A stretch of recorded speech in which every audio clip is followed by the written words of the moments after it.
Good morning students, welcome to my channel. और आज के इस वीडियो लेक्चर में हम अपना डिस्कशन जारी रखेंगे एनवायरनमेंट लॉ के ऊपर।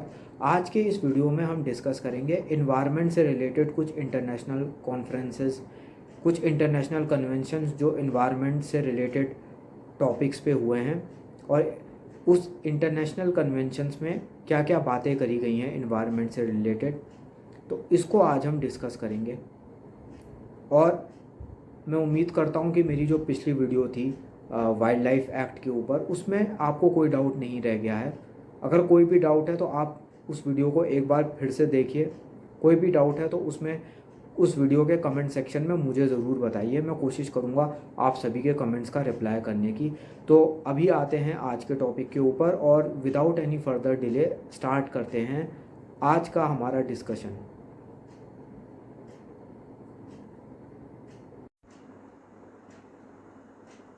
तो स्टार्ट करते हैं आज का। स्टार्ट करने से पहले मैं एक चीज़ बताना चाहूँगा कि आपके जो कुमाऊँ यूनिवर्सिटी का जो ऑफिशियल सिलेबस है उसके अकॉर्डिंग आपको सिर्फ दो ही कन्वेंशंस पढ़ने हैं। एक स्टॉकहोम कॉन्फ्रेंस पढ़नी है और दूसरा रियो कॉन्फ्रेंस पढ़नी है। उसके अलावा आपको और कुछ नहीं पढ़ना, क्योंकि इन्वायरमेंट को लेके देखिए इंटरनेशनल लेवल पे कई सारी कॉन्फ्रेंसेज हो चुकी हैं।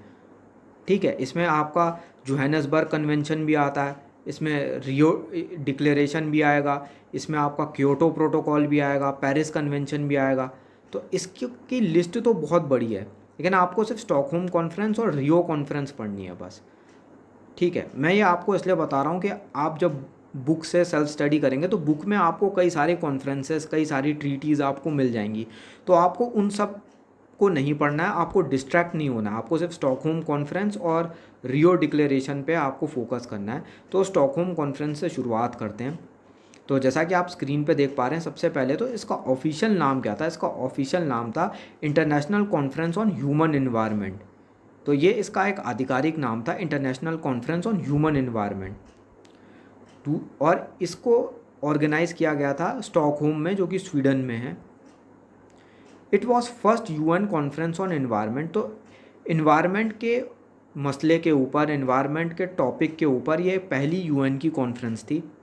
It became basis for the other conference and conventions for environment.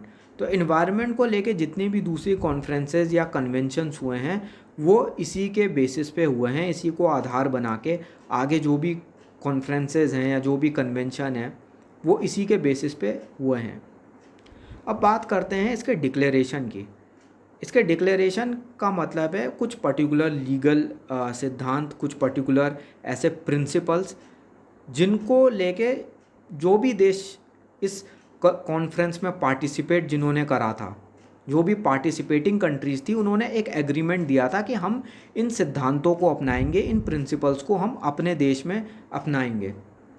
ठीक है, तो इस कॉन्फ्रेंस का जब कंक्लूजन हुआ था तो कंक्लूजन के टाइम पे कुछ पर्टिकुलर ये सिद्धांत, कुछ पर्टिकुलर ये प्रिंसिपल्स जो थे फॉर्मुलेट किए गए थे। और जो भी पार्टिसिपेटिंग कंट्रीज़ थी, जिन जिन कंट्रीज़ ने पार्टिसिपेट करा था इसमें, उन्होंने कहा कि हम अपने अपने कंट्री के स्तर पे, अपने अपने नेशन के लेवल पे इसको इम्प्लीमेंट करेंगे, इसको फॉलो करेंगे। अब वो प्रिंसिपल्स क्या थे?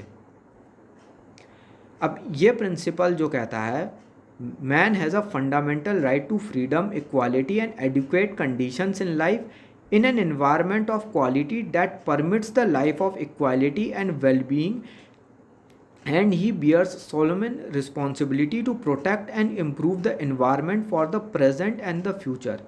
तो इसका मतलब यही है कि हर आदमी का एक अधिकार है कि उसे रहने के लिए एक साफ़ इन्वायरमेंट मिले, एक अच्छा पोल्यूशन फ्री इन्वायरमेंट उसे मिले, और उसकी साथ के साथ ये जिम्मेदारी भी है, उसकी ड्यूटी भी है कि वो प्रेजेंट जनरेशन के लिए और जो आने वाली जनरेशन्स के लिए इसको प्रोटेक्ट भी करे।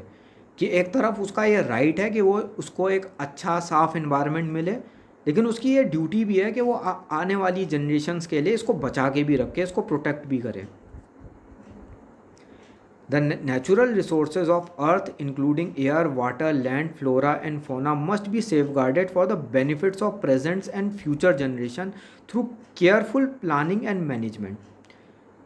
कि जो भी नेचुरल रिसोर्सेज हैं, ठीक है, जो भी प्राकृतिक हमारे संसाधन हैं या जो भी हमारे फ्लोरा एंड फौना यानी कि जो भी प्लांट्स और एनिमल की जो भी स्पीसीज़ हैं उनको सेफगार्ड करते हुए चलना है, उनको बचाते हुए चलना है, ताकि उसका फ़ायदा हमारे प्रेजेंट और आने वाली जो पीढ़ियां हैं, जो अपकमिंग जो जनरेशन्स हैं, उनको भी इसका फ़ायदा मिल सके।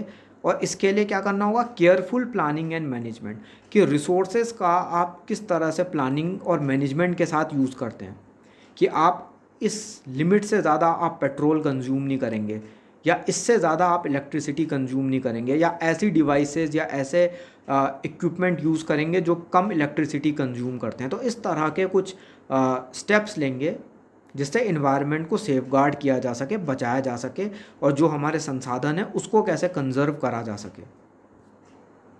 The state shall cooperate to develop international law relating to liability and compensation for the victim of pollution and other environmental damage. तो स्टेट का मतलब है यहाँ पे पार्टिसिपेटिंग कंट्रीज़ या पार्टिसिपेटिंग नेशन, की जो जो वो देश, वो कंट्रीज़ जिन्होंने इस कॉन्फ्रेंस में पार्टिसिपेट करा था, तो वो आपस में कोऑपरेट करेंगे और कुछ ऐसे इंटरनेशनल लॉज फॉर्मुलेट करेंगे जिससे इन्वायरमेंट की वजह से जिन लोगों को कोई भी उनको कोई इंजरी होती है, या इन्वायरमेंटल पोल्यूशन या इन्वायरमेंटल डैमेज की वजह से कुछ इंजरी होती है उन्हें, तो उनको कैसे कंपनसेट करा जाएगा। ठीक है, कोई भी इन्वायरमेंटल डैमेज हो रहा है या कोई भी इन्वायरमेंटल पोल्यूशन की वजह से उनको कोई इंजरी हो रही है, तो उनको कैसे कंपनसेट करेंगे। तो इसके लिए क्या कानून होना चाहिए इंटरनेशनल लेवल पे, उसको फॉर्मुलेट करने पे आपस में सारे स्टेट्स कोऑपरेट करेंगे। अब उसके बाद आपका जो नेक्स्ट इसमें इम्पॉर्टेंट है वो है रियो डिक्लेरेशन। तो रियो डिक्लेरेशन का आधिकारिक नाम है Rio declaration on environment and development. तो ये इसका ऑफिशियल नाम है। इसको रियो डी जेनेरियो ब्राज़ील में ऑर्गेनाइज़ किया गया था। इस कॉन्फ्रेंस की जो सबसे मुख्य बात है, जो इसकी सबसे इम्पॉर्टेंट फीचर इस कॉन्फ्रेंस की, वो यही है कि यहाँ पे सस्टेनेबल डेवलपमेंट के प्रिंसिपल को फॉर्मुलेट करा गया था पहली बार। जो हम ये टर्म यूज़ करते हैं सस्टेनेबल डेवलपमेंट, ये कहाँ से डिराइव हुआ है, ये रियो कन्वेंशन से ही डिराइव हुआ है। ठीक है, सस्टेनेबल डेवलपमेंट का मतलब है आप डेवलपमेंट कुछ इस प्रकार से करिए कि रिसोर्सेज ज़्यादा खर्च ना हो, ठीक है, संसाधनों के ऊपर कोई बर्डन ना आए, और आप इस तरह से डेवलप करिए कि प्रेजेंट की आपकी रिक्वायरमेंट पूरी हो जाए और जो फ्यूचर जनरेशन्स हैं उनके लिए भी हमारे रिसोर्सेज बचे रहें। तो सस्टेनेबल डेवलपमेंट जो हम ये टर्म यूज़ करते हैं, ये इसी कन्वेंशन से फॉर्मुलेट हुआ है, इसी कन्वेंशन से डिराइव हुआ है। ठीक है, the concept of environment impact assessment was introduced for the very first time in this conference. अब इन्वायरमेंट इम्पैक्ट असेसमेंट का क्या मतलब होता है? तो एनवायरमेंट इम्पैक्ट असेसमेंट क्या होता है कि आप अगर कोई भी प्रोजेक्ट लगा रहे हो, आप कोई अगर कोई इंडस्ट्री इस्टेब्लिश कर रहे हो, कोई पावर प्लांट बना रहे हो, तो उस प्रोजेक्ट का इन्वायरमेंट के ऊपर क्या इफेक्ट आ रहा है, क्या इम्पैक्ट आ रहा है, इसको पहले एसेस किया जाता है। ठीक है, मैं अगर कहीं पे कोई इंडस्ट्री लगाता हूँ तो सबसे पहले उसको एसेस करा जाएगा कि मेरे इंडस्ट्री लगाने से इन्वायरमेंट पे क्या इम्पैक्ट आएगा। फिर उसके बाद मेरे को क्लियरेंस दी जाएगी कि मैं इंडस्ट्री लगा सकता हूँ या नहीं लगा सकता हूँ। तो जब भी आप कोई इंडस्ट्री लगाना चाहते हो, कोई फैक्ट्री लगाना चाहते हो, तो पहले गवर्नमेंट क्या करती है कि इन्वायरमेंट इम्पैक्ट असेसमेंट करती है कि आप जो कर रहे हो उसका इन्वायरमेंट के ऊपर कितना इम्पैक्ट पड़ेगा, इन्वायरमेंट के ऊपर कितना नुकसान आएगा। अगर बहुत ज़्यादा नुकसान हो रहा है इन्वायरमेंट के ऊपर, तो गवर्नमेंट के पास अब राइट है कि वो आपको परमिट देने से मना कर सकती है। तो जो इन्वायरमेंट इम्पैक्ट असेसमेंट का सिद्धांत भी इसी कॉन्फ्रेंस से निकला हुआ है। अब इसी से रिलेटेड एक डॉक्यूमेंट है जिसे कहा जाता है एजेंडा 21। एजेंडा 21 क्या है? देखिए, एजेंडा 21 एक डॉक्यूमेंट है, एक ऐसा दस्तावेज है, एक ऐसा डॉक्यूमेंट है जिसको सारे पार्टिसिपेटिंग मेंबर्स ने, जो जो मेंबर कंट्रीज़ जो पार्टिसिपेट कर रही हैं, वो सारे के सारे देश जिन्होंने इस कन्वेंशन में पार्टिसिपेट करा है, इस कॉन्फ्रेंस में पार्टिसिपेट करा है, उन्होंने इस पर्टिकुलर इंस्ट्रूमेंट को अडॉप्ट किया है। अडॉप्ट किया मतलब जिसे कह सकते हो एक्सेप्टेंस दी है अपनी इस डॉक्यूमेंट को। तो एजेंडा 21 एक डॉक्यूमेंट है जिसको रियो कॉन्फ्रेंस के दौरान ही फॉर्मुलेट किया गया था। It is a non binding instrument. तो ये बाइंडिंग इंस्ट्रूमेंट बिल्कुल नहीं है, ये सिर्फ एक क्या है कि गाइडलाइन है कि किस तरह से आप इन्वायरमेंट के लिए एक्शन ले सकते हैं, किस तरह से आप इन्वायरमेंट के लिए स्टेप्स ले सकते हैं। तो ये बाइंडिंग इंस्ट्रूमेंट नहीं है, ये सिर्फ एक गाइडलाइन है। It describe strategies to control damage to the environment, कि अब ये बताता है कि किस तरह की स्ट्रेटेजीज आप बनाएं, किस तरह के स्टेप्स आप लें जिससे इन्वायरमेंटल डैमेज को कंट्रोल किया जा सके।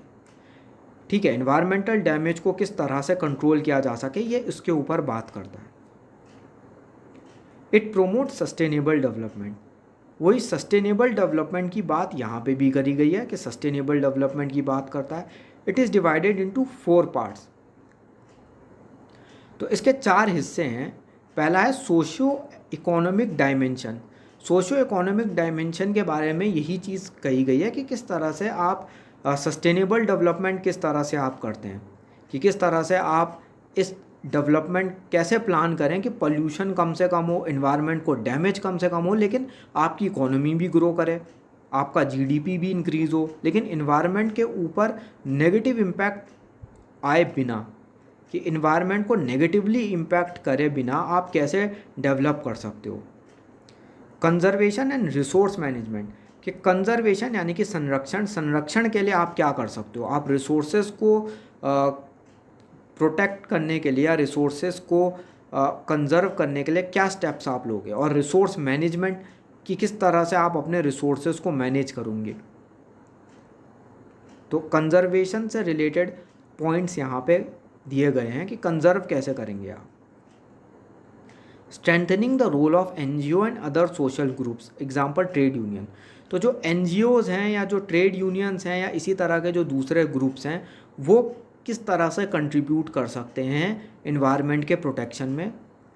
मेजर्स ऑफ इम्प्लीमेंटेशन, कि आप इसको इम्प्लीमेंट कैसे करेंगे, कि किस तरह के कानून बनाएंगे या किस तरह की पॉलिसीज़ आप लेकर आएंगे।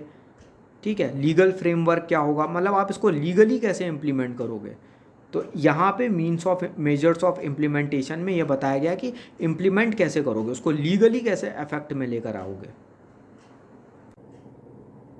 तो आज की वीडियो में इतना ही। आई होप आप सभी के डाउट्स क्लियर हो गए होंगे। अभी भी कोई डाउट है तो इस वीडियो को एक बार फिर से देखिए।